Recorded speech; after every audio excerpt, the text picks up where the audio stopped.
मरण करके कहीं पर भी जा सकता है, कहीं पर से भी आ सकते हैं, इसलिए दोनों का क्षेत्र सर्वलोक शंका।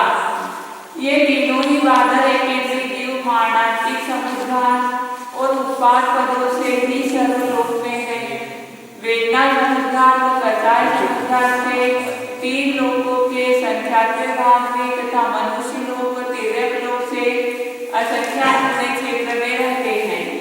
वैकृत पद से बादल एकेंद्रीय अपर्याप्तों को छोड़ से 2 बादल एकेंद्रीय 4 लोकों के असंख्यात्मक भाग में रहते हैं। इस कारण समुद्घात से सर्वलोक में रहते हैं। यह कथन घटित नहीं होता। समाधान। यह कोई दोष नहीं है, क्योंकि ये सूत्र देशामर्शक है। वेन्द्य तेन्द्य चौरिन्द्य तस्यैव पच्यत्त अपच्यत्ता सप्तानेन सम्मुखादेन उवादेन केवली कहते। द्विन्द्रिय त्रिन्द्रिय चतुरिन्द्रिय और इन तीनों के पर्याप्त व अपर्याप्त जीव स्वस्थान सम्मुखात और उत्पाद पद से कितने क्षेत्र में रहते हैं, यह सूत्र सुगम है। लोकस्य असंख्येच्यते भागे। उक्त द्विन्द्रियादि जीव उक्त पदों से लोक के असंख्यात भाग में रहते हैं। इस देशामर्शक सूत्र से उचित अर्थ कहा जाता है। वह इस प्रकार है। ये जो 5 गणराज्यों के जीव होता है ना, उसमें पर्याप्त जीव कम ही है। मतलब वो पृथ्वी के आश्रय उसमें ही बादल अपर्याप्त जीव दोनों जैसा लगा पड़ेगा। वो वायुकायिक जीव जो है, क्योंकि वायुकायिक जीवों का तो प्रमाण कितना बताया, असंख्य जीव का प्रमाण बताया। मैं पर्याप्त जीव का पर्याप्त जीव का ही बताया ना, असंख्य जीव का प्रमाण।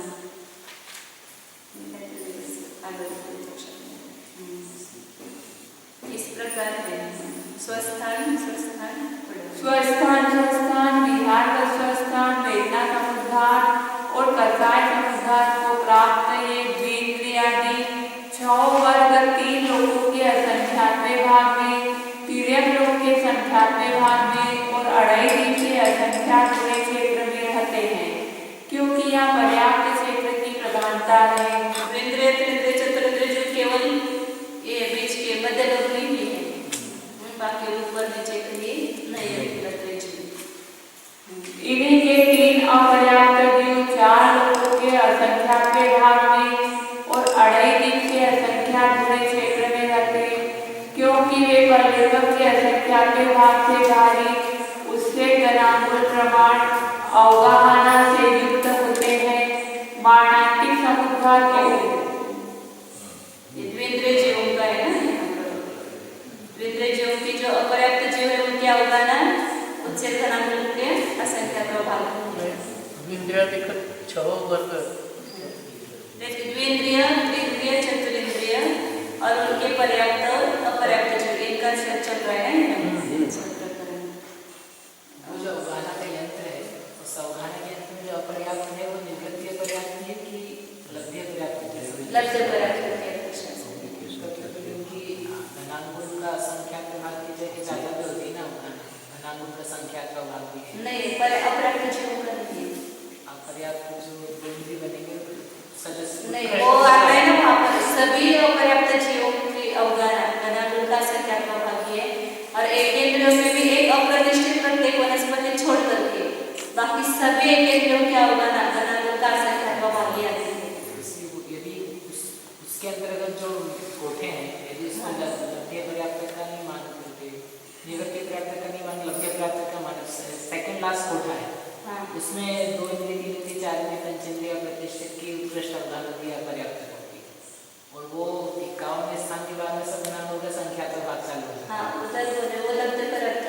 और इसी की चौथी पुस्तक जब आई थी तो उन्होंने ये अवधारणा दिए थे, तो हर जगह निवृत्ति पर्याप्त और हर जगह जब लोग कहते हैं लब्धि पर्याप्त पंचेंद्रिय भी हो तो धनांकुल का संख्यात भाग, उससे धनांकुल का घना संख्यात भाग, तो यानी ऐसा है कि वो सारा विवरण तो निवृत्ति पर्याप्त का समझो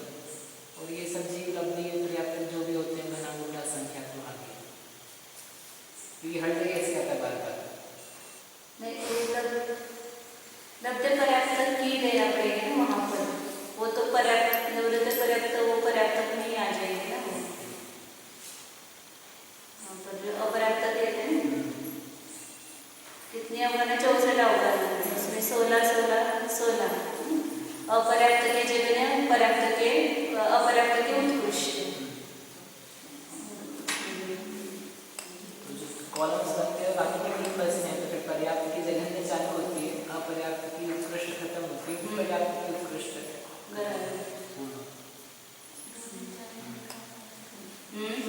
पर्याप्त की जगह आएगी, फिर अपर्याप्त की उत्कृष्ट आती है, फिर दूसरे नंबर की आ गई 53 नंबर। एक बार देख करके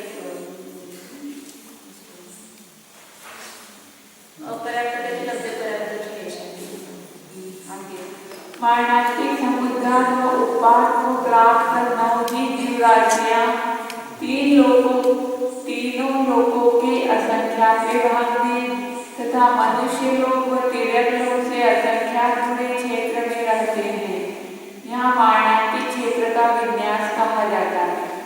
द्विन्द्रिय, त्रिन्द्रिय, चतुरिन्द्रिय और उनके पर्याप्त व अपर्याप्त द्रव्य को स्थापित कर आवली के असंख्यात भाग मात्र अपने अपने उपक्रमण काल से अपने अपने द्रव्य को भाजित करने पर अपने अपने राशि में से मरने वाले जीवों का प्रमाण आता है।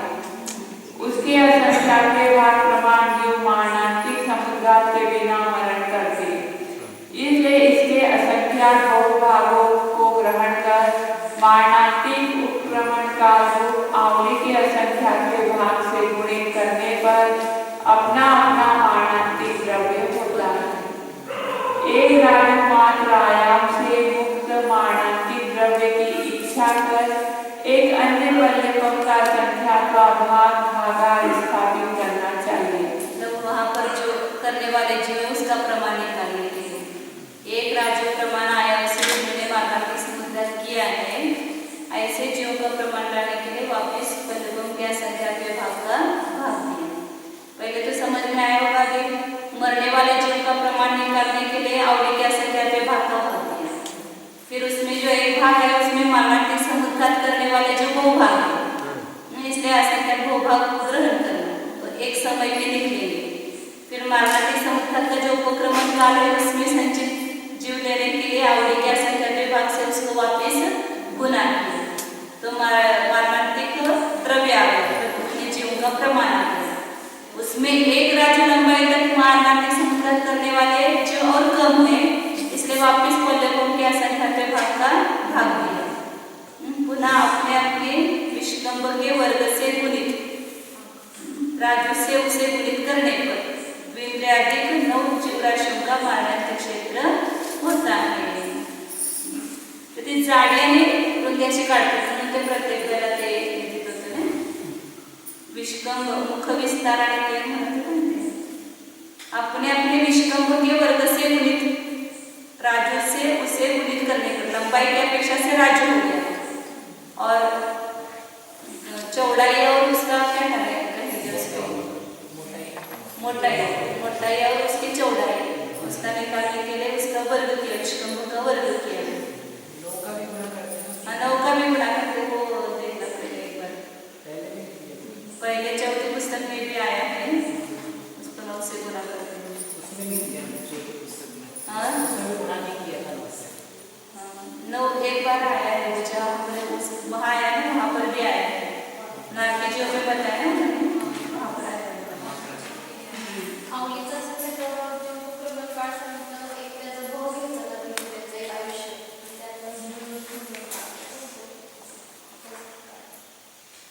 आयुष्य में एक समय में मरने वाले जीवों की संख्या आती है। उपक्रमण काळ म्हणजे त्या पूर्ण आयुष्य कसं एक भाव घेतला एक भाव त्याचा कितने जीव है, द्विन्द्रिय के कुल इतने जीव हैं, उसमें एक समय में मरने वाले जीव कितने हैं वो निकालने के लिए आवली के संख्या त्या आयुष्याच्या अपेक्षेने पोहोचला तो उपक्रमण काळ, तर तो एवढा निघेल किती काळात आवली का संख्या तो भाग ऐसे तो जहाँ वो पहले घटित करते थे वहाँ आवली का संख्या उपक्रमण काल मतलब इतने काल तक निरंतर जो उत्पन्न होते रहेंगे, ऐसा नहीं लेते थे।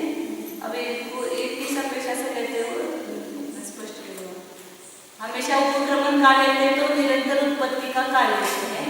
वो अवली का संख्या अवली की संख्या के भाग काल तक वो जीव उत्पन्न होते रहेंगे।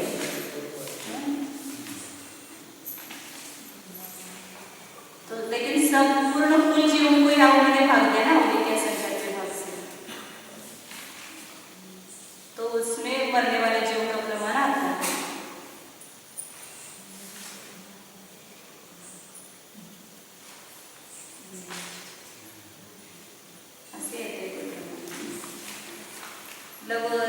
संपूर्ण जीव राशि का जो ये कार्य में लेना है ऐसा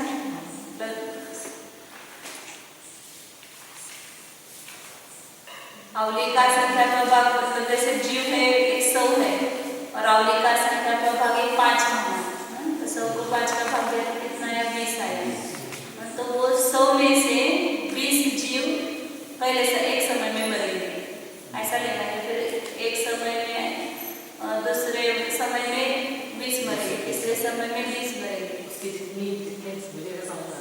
संपूर्ण द्रव्य जो है वो खत्म होने के लिए कितना काल लगेगा? हाँ, ये उत्कृष्टता की अपेक्षा से बताएंगे। ऐसे एक समय में इतने मरेंगे ऐसा कुछ नियम नहीं बता सकते यहाँ पर, लेकिन उत्कृष्टता से मरेंगे तो इतने मर सकते हैं। तो अवली के असंख्या के भाग का भाग देने से वो एक अभी इतना अपने को ग्रहण करना है कि संपूर्ण जीव राशि में जितने उनकी होगी उसमें अवली के असंख्या के भाग से भाग देंगे तो एक समय में मरने वाले जीवों का प्रमाण आता है। मतलब ज्यादा से ज्यादा इतने जीव मरेंगे एक समय में, इससे ज्यादा नहीं मरेंगे। इतना भाव लेना आगे उत्पाद क्षेत्र का विन्यास करते हैं वह इस प्रकार है। पूर्वोक्त द्रव्यों को स्थापित कर अपने अपने उपक्रमण काल से भाजित करने पर एक समय में मरने वाले जीवों का प्रमाण होता है। इसके असंख्याके भाग मात्र ही उक्त जीव राशि ऋजु गति से उत्पन्न होती है और असंख्याक बहुभाग प्रमाण विघ्न गति से। ऐसा जानकर इसके असंख्याक बहुभागों को ग्रहण कर पुनः उनके परिपक्व के असंख्याके भाग मात्र भागार को स्थापित करने पर प्रथम दंड से अर्ध राजु मात्र अथवा राजु के संख्याके भाग प्रमाण सेट कर स्थित जीवों का प्रमाण होता है। पुनः उसमें परिपक्व के असंख्याके भाग का भाग देने पर उत्पन्न होने के प्रथम समय में प्रथम दंड का उपसंहार कर द्वितीय दंड से जगत श्रेणी के संख्याके भाग अथवा तत्प्रायोग्य असंख्याके भाग प्रमाण फैल कर स्थित जीवों का प्रमाण होता है।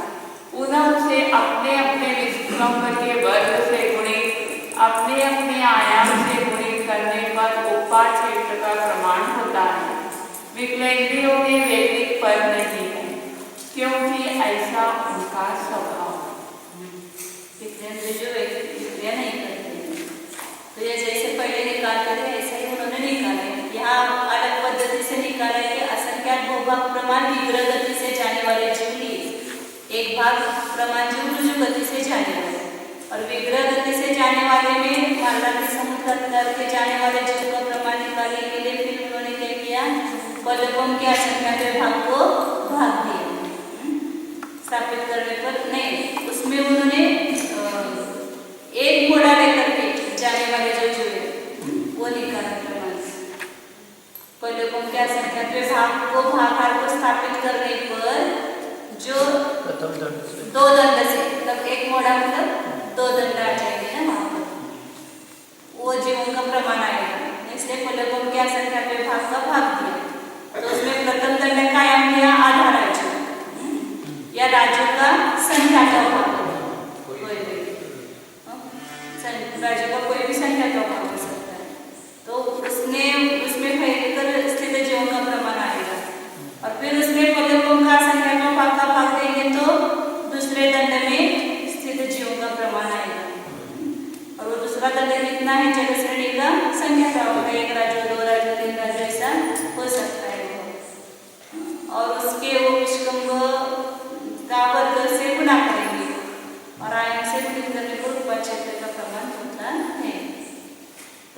क्षेत्र निकाला इनका विप्लवय जीवों का। विप्लवय जीव ऐसा है ना, तो ये तो कहाँ पड़ेगा विप्लवय जीव?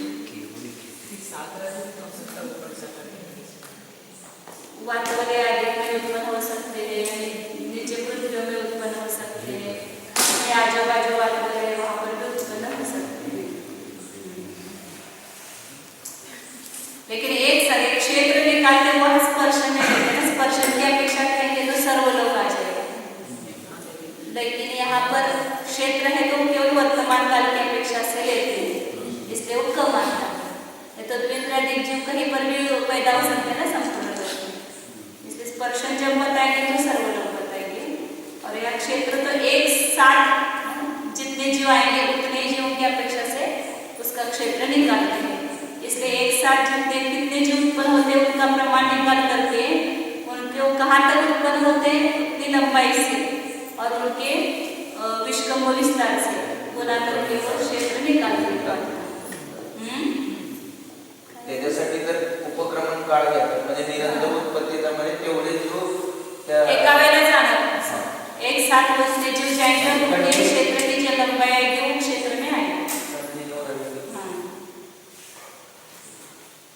नाना समय भूतकाल सबकी अपेक्षा से तो संपूर्ण लोग आता है।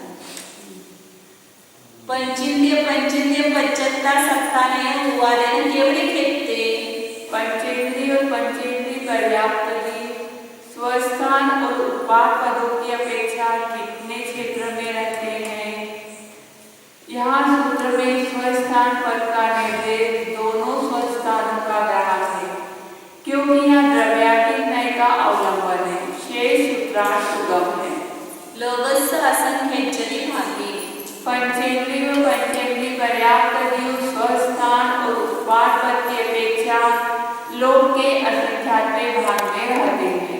यह देशामर्शक सूत्र है, इस कारण इसके द्वारा सूचित अर्थ को कहते हैं। स्वस्थान और विहार व स्वस्थान पर्याय से परिणत पंचेंद्रिय व पंचेंद्रिय पर्याप्त जीव तीन लोकों के असंख्यात्मक भाग में, तिरक लोक के संख्यात्मक भाग में और अढ़ाई दिक से असंख्यात बुरे क्षेत्र में रहते हैं, क्योंकि स्वस्थान पदगत उक्त जीव प्रधानभूत पर्याप्त राशि के संख्यात बहुभाग और विहार व स्वस्थानगत वे ही जीव उक्त राशि के संख्यात्मक भाग प्रमाणित हैं। सब पंचेंद्रिय में सब जीव आएंगे, तिर्यंच आएंगे और ज्योतिष के देव आएंगे, सब पंचेंद्रिय में सब आएंगे ना कल्पित होंगे, इसलिए वो तिर्यक लोक का संख्या का भाग उनका क्षेत्र बनता है। उत्पाद को संख्या का भाग कैसे आता है वो सब चौथे पुस्तक में हर समय निकाला है। उत्पाद को प्राप्त पंचेंद्रिय व पंचेंद्रिय पर्याप्त तीन लोकों के असंख्यात भाग में तथा मनुष्य लोक व तिर्यक लोक से असंख्यात बड़े क्षेत्र में रहते हैं। इस क्षेत्र के लाने का विधान पूर्व के समान रहना चाहिए। समुद्घातेन केवढे खेळते। पंचेंद्रिय पर्याप्त जीव समुद्घात की अपेक्षा कितने क्षेत्र में रहते हैं? यह सूत्र सुगम है। लोगस्य असंख्येच्चनि भागे असंख्येच्चेषु वा भागेषु सर्वलोके वा।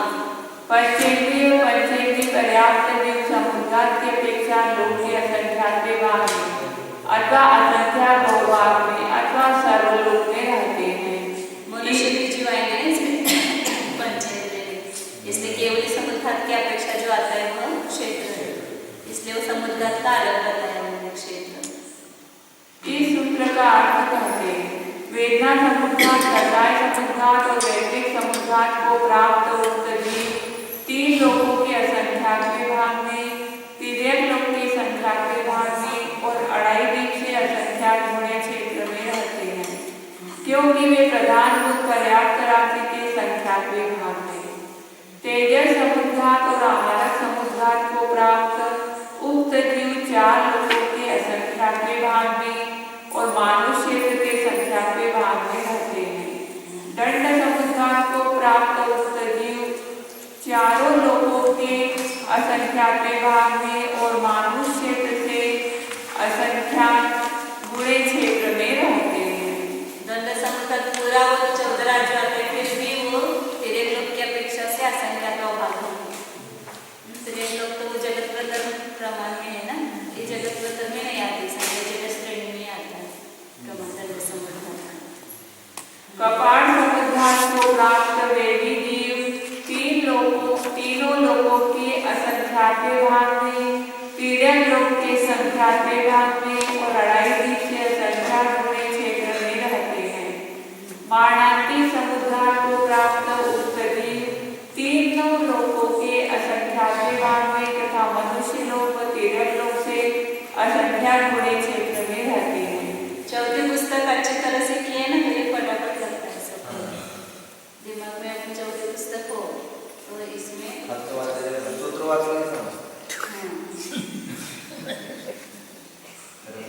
इनका क्षेत्र विज्ञान जानकर करना चाहिए। लोक के असंख्यात भाग में रहते हैं, इस निर्देश से सूचित अर्थ ये है अथवा उक्त जीवों का क्षेत्र लोक के असंख्यात बहुभाग प्रमाण है। असंख्यात में नहीं, संख्यात होगा। क्योंकि प्रतर समुद्धान में वासवलय को छोड़कर शेष समस्त लोकमात्र आकाश प्रदेश में फैलकर स्थित द्वीप प्रदेश पाए जाते हैं। संपूर्ण वातावरण का जो क्षेत्र निकाला है बाहर के सब वातावरण, प्रतर समुद्धान में केवल वातावरण को स्मरण में नहीं जाते जीव के प्रति, तो उसका जो निकाला है वो लोक का संख्या भाग आता है। तो उतना संपूर्ण लोक में से माइनस करेंगे तो असंख्यात भूभाग प्रतर समुद्धान का क्षेत्र आता है। अथवा सर्वलोक में रहते हैं, क्योंकि लोक पुरण समुद्धान में सर्वलोकाकार में फैलकर स्थित द्वीप प्रदेश पाए जाते हैं। पंचेंद्रिय पश्चत्ता सत्तानेन समुखादेन भूवादेन केवढे घेतले। पंचेंद्रिय पर्याप्तकों में स्वस्थान समुद्घात और उत्पाद से कितने क्षेत्र में रहते हैं? पंचेंद्रिय पर्याप्तकों में विहार व स्वस्थान और वैकृत समुद्घात नहीं है, शेष सुगम है। लोकस्य असंख्यच्यते भागे। पंचेंद्रिय पर्याप्त जीव उक्त पदों से लोक के असंख्यात भाग में रहते हैं। ये देशामर्शक सूत्र है, इसलिए इसके द्वारा सूचित अर्थ को कहते हैं कि वह इस प्रकार है। स्वस्थान वेदना समुद्घात और कसाय समुद्घात को प्राप्त पंचेंद्रिय अपर्याप्त 4 लोकों के असंख्यात भाग में और अढ़ाई दीप से असंख्यात गुणे क्षेत्र में रहते हैं, क्योंकि वे उससे घनांकुल के असंख्यात भाग मात्र अवगाहना वाले हैं। सर्वत्र अपर्याप्तकों की अवगाहना के लिए भागा पल्लेबम का असंख्यात भाग है। मारणांतिक और उत्पाद को प्राप्त पंचेंद्रिय अपर्याप्त जीव तीनों लोकों के असंख्यात भाग में तथा मनुष्य लोक व तिर्यक लोक से असंख्यात गुणे क्षेत्र में रहते हैं। यहाँ क्षेत्र विज्ञान जानकर करना चाहिए। कायानुवादी पुढवी काय, आऊ काय, तेऊ काय, वाऊ काय, सोम पुढवी काय, सोम आऊ काय, सोम तेऊ काय, सोम वाऊ काय, तसेव पज्जत्ता अपज्जत्ता सत्तानेन समुखानेन उवादेन केवढे घेतले। काल मार्गणा के अनुसार पृथ्वी काय, जल काय, तेजस काय, वायु काय, सूक्ष्म पृथ्वी काय, सूक्ष्म जल काय, सूक्ष्म तेजस काय, सूक्ष्म वायु काय और इनके पर्याप्त और अपर्याप्त जीव स्वस्थान समुद्घात और उत्पाद से कितने क्षेत्र में रहते हैं? यह सूत्र सुगम है। सवलोके उपर्युक्त पृथ्वी काय आदि जीव उक्त पदों से सर्वलोक में रहते हैं। स्वस्थान वेदना समुद्घात, कसाय समुद्घात, मारणांतिक समुद्घात और उत्पाद को प्राप्त ये पृथ्वी काय आदि 16 जीव राशियां सर्वलोक में रहती हैं, क्योंकि वे असंख्यात लोक प्रमाण है। तेजस कायकों में वैदिक समुद्घात को प्राप्त हुए जीव 5 लोकों के असंख्यात भाग में रहते हैं, क्योंकि वे अंगुल के संख्यात भाग प्रमाण अवगाहना वाले हैं।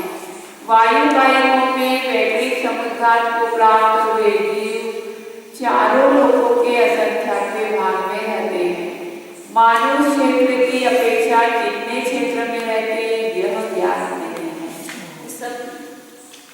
सब ये आएंगे ना यहाँ पर पर्याप्त ही आएंगे, वैसे समुद्र करने वाले जो पर्याप्त ही होते हैं, इसलिए वो संख्या पे भाग न आकर के असंख्या पे भाग आएंगे, क्योंकि वैसे समुद्र करने वाले जीवों की संख्या बहुत कम है, वो पौधे उनके असंख्या पे भाग बनाते हैं और उनके अवगाना भी कम है, इसलिए उनका क्षेत्र जो है वह तिरक लोग का भी असंख्यात्मक भाग गया है, संख्यात्मक भाग नहीं आया।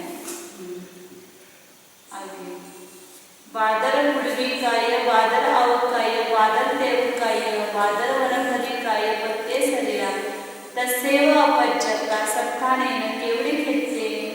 बादल पृथ्वी का एक, बादल जल का एक, बादल तेजस का एक और बादल वनस्पति का एक, प्रत्येक शरीर व उनके अपर्याप्त जीव स्वस्थान से कितने क्षेत्र में रहते हैं।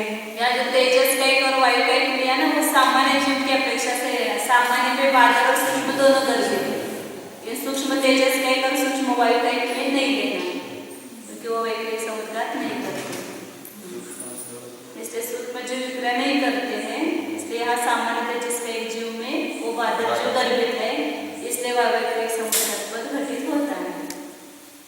यह सूत्र सुगम है।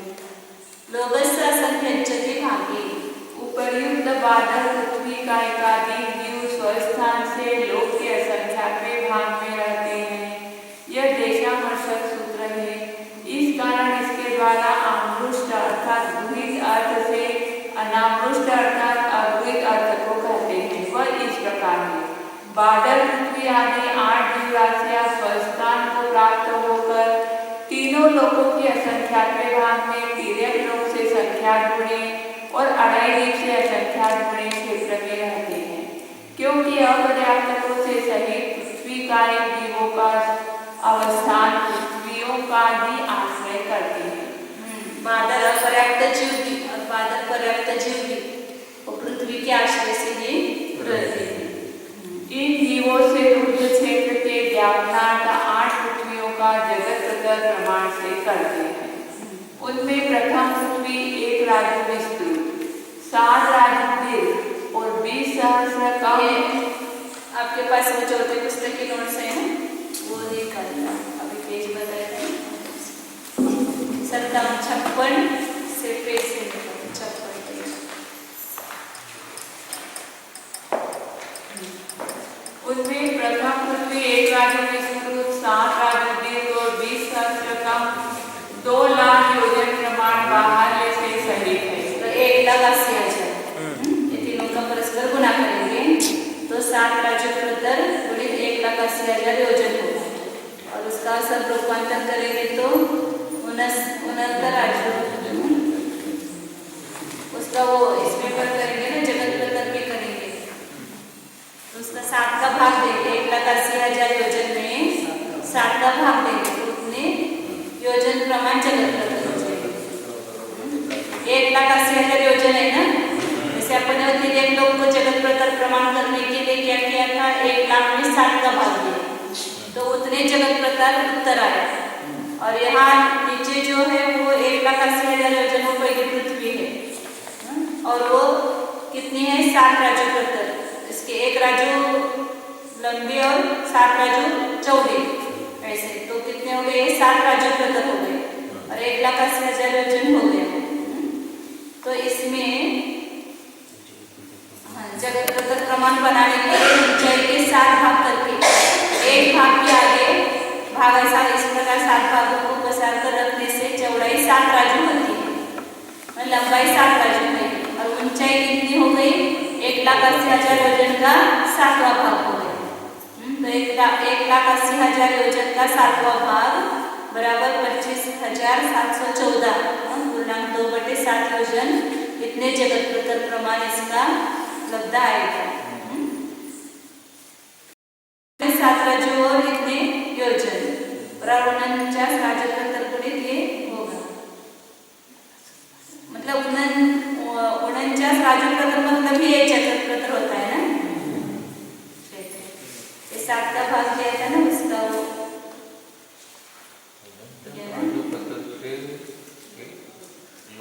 मतलब उसका घनफल इतना आया 25,714 योजनों के जितने प्रदेश होंगे उतने जगत प्रतर पहली पृथ्वी का घनफल होता है। एक जगत प्रतर, दो जगत प्रतर, तीन जगत प्रतर, ऐसे कितने होंगे? इतने योजनों के जितने प्रदेश होंगे 25,714 योजनों के। अब दूसरी पृथ्वी का घनफल आगे निकालते हैं। द्वितीय पृथ्वी 1/7 भाग कम 2 राज्यों विस्तृत 7 राज्यों आयत और 32 सहस्त्र योजन प्रमाण बाह्य से संयुक्त है। वो पृथ्वी का जो प्रमाण है वो आगे आगे बढ़ता जाएगा ना। पहले ये जो पृथ्वी है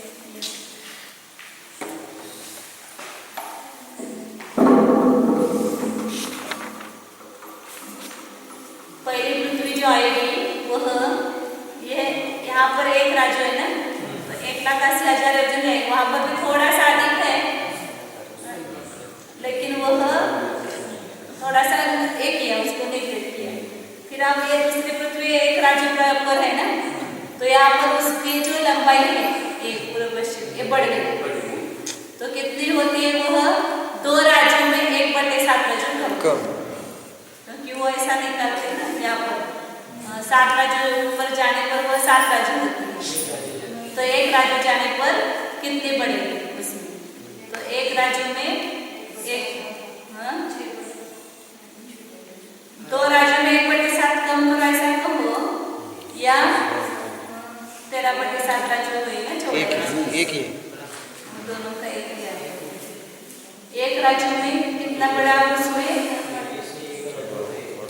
यहाँ एक राज्य है और यहाँ 7 राज्य है, 7 राज्य पर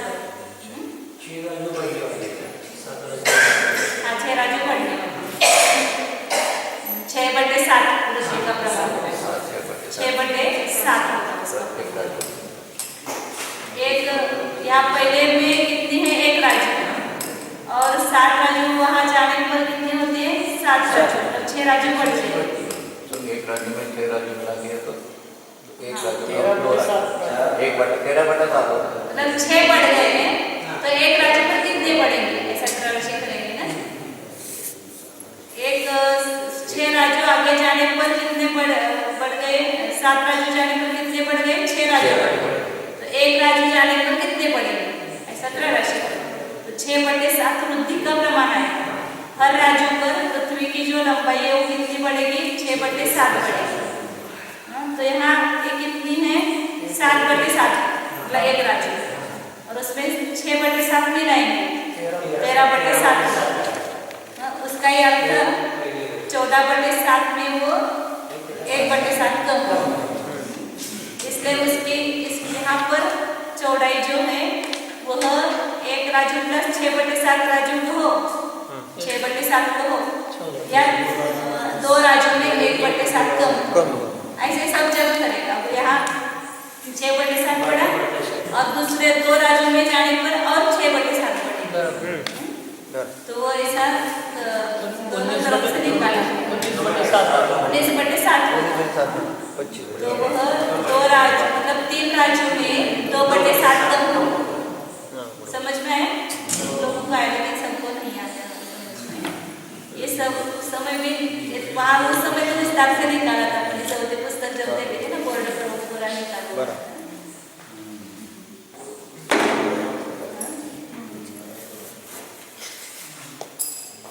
जी तो बहना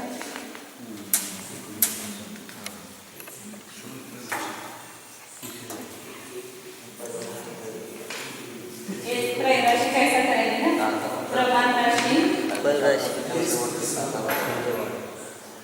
7 राशि आएगी ना, 7 राशि, फल राशि कितनी बढ़ती है? 7 राज्यों पर 6 राज्य बढ़ेंगे, तो एक राज्य पर कितनी बढ़ेगी? तो एक राज्य में वृद्धि का प्रमाण आएगा, हर राज्य पर कितना बढ़ता है वो प्रमाण आएगा। तो यहाँ 6/7, तो 6/7 राज्यों इतना हर पृथ्वी पर पृथ्वी की जो लंबाई है पूर्व पश्चिम वो बढ़ती जाएगी। तो पहले पृथ्वी पर कितना है? 7/7 एक राज्य हाँ? और अब बढ़ाना कितना है 6/7 तो कितना होगा इस 7 को संभाग लेंगे 7 में 6 प्लस करेंगे तो 13/7 राज्य ये दूसरी पृथ्वी की लंबाई मतलब ही क्या हो गया तो 14/7 होगा तो 2 राज्य पूरे हो जाते तो 14/7 होने में इसमें 1/7 कम है इसलिए इसी का प्रमाण निकाल लो 2 राज्यों में 1/7 कम है करेक्ट 14/7 मतलब 2 राज्य होता है ना और ये 13/7 है इसका अर्थ 1/7 कम है 2 राज्य होने में 1/7 कम है ऐसे तीसरी पृथ्वी की निकालेंगे तो वहाँ 13/7 में वापिस 6/7 मिलाएंगे 19/7 में तो इसी का अर्थ है वो 21 होता तो 3 राज्य हो जाते बराबर तो 3 राज्यों में 2/7 कम है इस प्रकार वो आगे जो है वैसे पढ़ते जाएंगे ये तीसरी पृथ्वी की लंबाई 25/7 चौथी पृथ्वी 19/7 में वापस 6/7 मिलाएंगे 25/7 तो 25/7 7 तो इसका अर्थ यहाँ 28/7 होता तो 4 राज्य हो जाता तो इसमें 3/4 राज्यों में 3/7 कम ऐसे आएगा कि कहेंगे 5 राज्यों में 4/7 कम फिर 6 राज्यों में 5/7 कम फिर 6 राज्यों में 6/7 कम 7 राज्यों में 6 राज्य एक चौथी हो गई 5वीं सही 5 राज्यों माइनस 4/7 छठी पृथ्वी में 6 राज्यों माइनस 5/7 और 7वीं पृथ्वी पर 43/7 इसमें ये भी रहेगा ना 6 राज्य 7वीं पृथ्वी पर 6 में होते हैं वो नीचे होते हैं खाली ते सहाव्या राज्य रहते हैं ना इथे 6 राज्य आहे ना तो यहाँ 6 राज्य ऐसा समझो 7 राज्यों में 6/7 कम है तो 7वें राज्य पर जाएंगे तो वहाँ पर पूरा 7 राज्य ऐसा निकल तो है 25/7 हुआ फिर यहाँ कितना हुआ 31/7 हुआ 31/7 फिर यहाँ 37/7 हुआ 43/7 हुआ 7वीं पृथ्वी और यहाँ 19/7 7 राज्य तो बराबर 7 राज्य हो गए ना तिसऱ्या भागामध्ये गणित म्हणजे त्याच्यामध्ये एवढं प्लस असलं तर मायनस एक सूत्र दिलं सूत्र दिलं तिसऱ्या भागात जेना भागमध्ये असते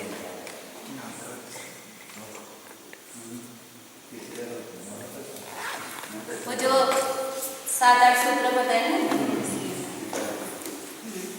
तो यहाँ पर और सब जगह 7 राज्य लंबाई तो पृथ्वी की है मोटाई जो है वो अलग अलग है सब जगह अब दूसरी पृथ्वी है वो 28,000 योजन है ना 32,000 तो द्वितीय पृथ्वी कितनी है 1/7 भाग कम 2 राज्य विस्तृत और 7 राज्यों आयत और 32 सहस्र योजन प्रमाण बाह्य से संयुक्त अब इसमें वो 4 गटर जाएंगे ना यह घनफल की अपेक्षा इसमें 57 पेज में तो कितना आया है वहां पर 4,16,000 योजनों के 49वें भाग बाह्य रूप जगत प्रतर प्रमाण होता है वो वहां निकाल करके दिया है जहाँ 8,490 आता है या 89 आता है तो इतने योजन बाह्य रूप जगत प्रतर तृतीय पृथ्वी का घनफल है अब तृतीय पृथ्वी 2/7 भाग कम 3 राज्यों में स्थित अभी निकाला है यहाँ पर चलो 7 राजू कितने हैं आयत और 28 सहस्त्र योजन प्रमाण बाहर से 4 हजार कम होते गए ना। काय झालं? 57 पानाचा रेफरन्स काय असेल त्या पुस्तकात लिहिलं तर पुढे कधीतरी समजेल. इससे ते बघूनच मी परत सगळे ह्याला म्हणून काढले ते. ह्याच वेळी मी ह्याला सुरुवात केली 7व्या पुस्तकाची नोट्स नाही पुढे आणि जसंच्या तसं सगळं आहे नंतर मी परत काढलं. पुस्तक वाचताना मला लक्षात येणं काय म्हणलंय की हे 4थ्या पुस्तकाच्या नोट्स मध्ये पहा असं पुस्तकावर लिहून आहे. चतुर्थ है ना, इसे जगत प्रतर प्रमाण से करने पर 5,32,000 योजनों के 49वें भाग बाह्य रूप जगत प्रतर प्रमाण होती है. इसलिए पृथ्वी चाले ना घनफळ 5,32,000 भागिले 49 एवढे जगत प्रतर प्रमाण किंवा एवढं त्याचं उत्तर काढून लिहिलेलं आहे. फिर चौथी पृथ्वी का घनफळ बताते हैं. चतुर्थ पृथ्वी 3/7 भाग कम 4 राज्यों, 4 राज्यों में 3/7 कम करना, इतनी विस्तृत है. 7 राज्यों आयत और 24 सहस्त्र योजन प्रमाण बाहुल्य से संयुक्त है. त्याची जाडी 24,000 योजन है. इसे जगत प्रतर प्रमाण से करने पर 6 लाख योजनों के 49वें भाग बाहुल्य रूप जगत प्रतर प्रमाण होती है. आले ना. पंचम पृथ्वी 4/7 भाग कम 5 राज्यों विस्तृत, 7 राज्यों आयत और 20 सहस्त्र योजन प्रमाण बाहुल्य से संयुक्त है. वो दूसरी पृथ्वी से 4,000 कम हो गया ऐसा समझना. 32,000, 28,000, 24,000, 20,000.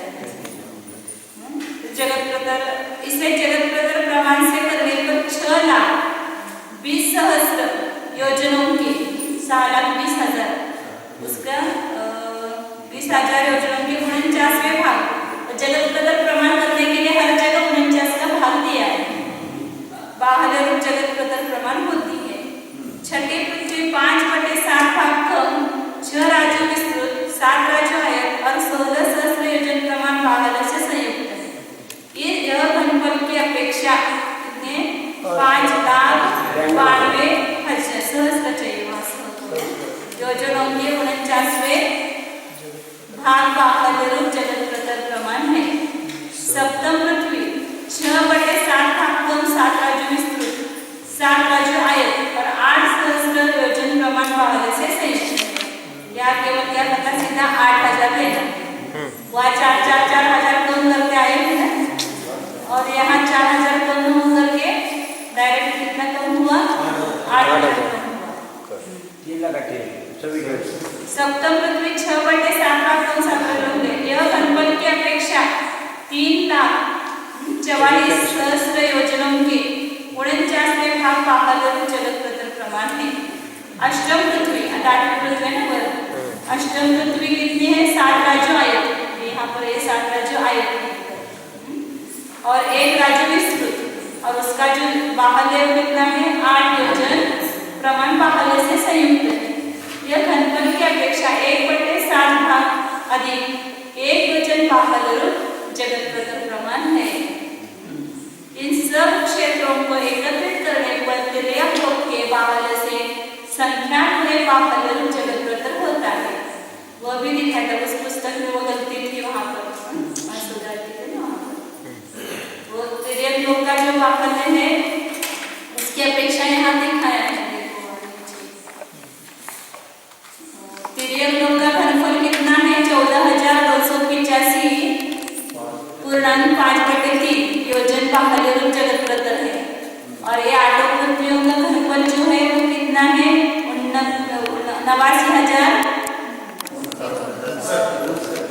वो 62 लेते हैं इधर, उसमें 3 मिलाया ना, 89,062 2/49 इतने जगत योजन बाहुल्य प्रमाण जगत प्रतर या 8 पृथ्वियों का घनफल होता है.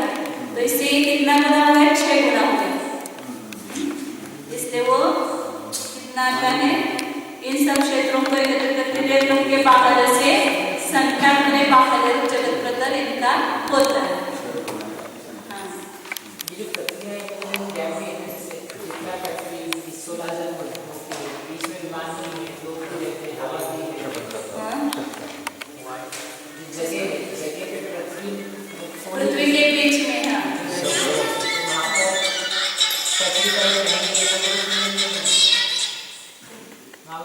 एक दिन हम चल जाएंगे और तो हवा है।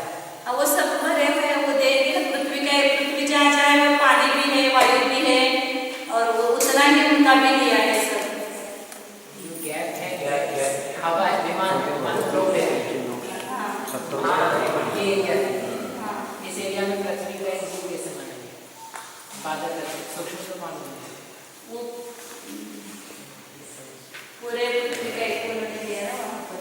और जगह कम जगह में रहते हैं लोग, जो रहते हैं ना, बाकी इधर उधर की जो पृथ्वी है वो सब भरी हुई है। क्षेत्र लिया है तो पूरा धरती बीच में जो अपना एक राज्य आएगा ना, उसी में भी नरक के बीच या वो जो है वो इधर की पृथ्वी में तो है नहीं, 7 राज्य प्रमाण लंबी है ना, तो वहाँ पूरे पृथ्वी का है। बीच में थोड़ा थोड़ा जगह है, वहाँ पर इस नरकों के बीज और वो आते हैं। अपन तो चित्रा पृथ्वी के ऊपर है। नहीं, लेकिन जैसे चित्र पृथ्वी के नीचे 16,000 84,000 वो भवनवासियों के भवन और आवास उसमें भी पृथ्वी का जीव है, भवनों में आवास बने भवनों में भवन ही बने हुए हैं, जो गैप है इतना सारा, ये जितना है यहाँ हवा में तो ना पृथ्वी का एक जीव कह सकते हैं। तो पूरा ही मेरू आगे देखते हैं। मेरू कुलपर्वत तथा देवों की इंद्र श्रेणीबद्ध हर एक पृथ्वी के बीच में वातावरण रहता है। दोनों पृथ्वी के बीच, हाँ, पृथ्वी के नीचे, हाँ, पृथ्वी के नीचे कहीं हाँ, 20,000 योजन प्रमाण वो वायु का एक वो वातावरण है।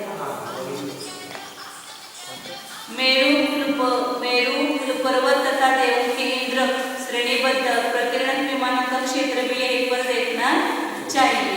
वो नहीं मिला ना, वो है उतना वजन ज्यादा होगा, ऐसे समझो। ये मेरू पर्वत का अगर नहीं मिलाया हुआ ना इसमें, क्योंकि वहाँ सब जगह पृथ्वी का एक जीव की संभावना है। बादल पृथ्वी का एक, बादल जल का एक, बादल तेजस का एक और बादल बृहस्पति का एक प्रत्येक शरीर तथा इनके ही अपर्याप्त जीव भी भवनवासियों के विमानों में व 8 पृथ्वियों में निश्चित क्रम से निवास करते हैं। क्या है ना, वहाँ पर जहाँ पृथ्वी का एक जीव है वहाँ जल का एक, आगे शब्द उन्होंने की है उठाई है, सब जगह जल का एक भी जीव है, तेजस का एक भी जीव है और बादल और बृहस्पति का एक प्रत्येक शरीर जीव, ऐसा आवश्यकता की आगे। तेजस का एक, जल का एक और वनस्पति का एक जीवों की वहाँ कैसे संभावना है? समाधान नहीं, क्योंकि इंद्रियों से वो अग्राह्य, इंद्रियों से अग्राह्य व अतिशय सूक्ष्म पृथ्वी संबद्ध उन जीवों के अस्तित्व का कोई विरोध नहीं है। इधर पानी नहीं दिखता, लेकिन फिर भी वो जल का एक जीव है, ऐसा बोलते हैं। सूक्ष्म तो हाँ, सूक्ष्म माने जा सकते हैं, बादल कैसे माने? वो सूक्ष्म नहीं है। जो घात होता है, जैसे दीवार के बाजू में हवा हो सकती है। अब सब जगह बताए ना, यहाँ पर वो सौधर्म स्वर्ग के इंद्र विमान है, तो वहाँ सब वो जल का एक जीवन से भरा हुआ है, उसमें वायु का एक जीवन से वो घन रूप है। वो जल मतलब ऐसे जल रूप नहीं दिखेगा, जैसे अपने बादल कहते हैं ना, ये भी जल का एक जीव है ना। वहाँ पर मेघ जो है वो घन रूप जल है वहाँ पर। घन नदी वो उसमें भी वो आता है ना, घन नदी मतलब वो जो जल है वो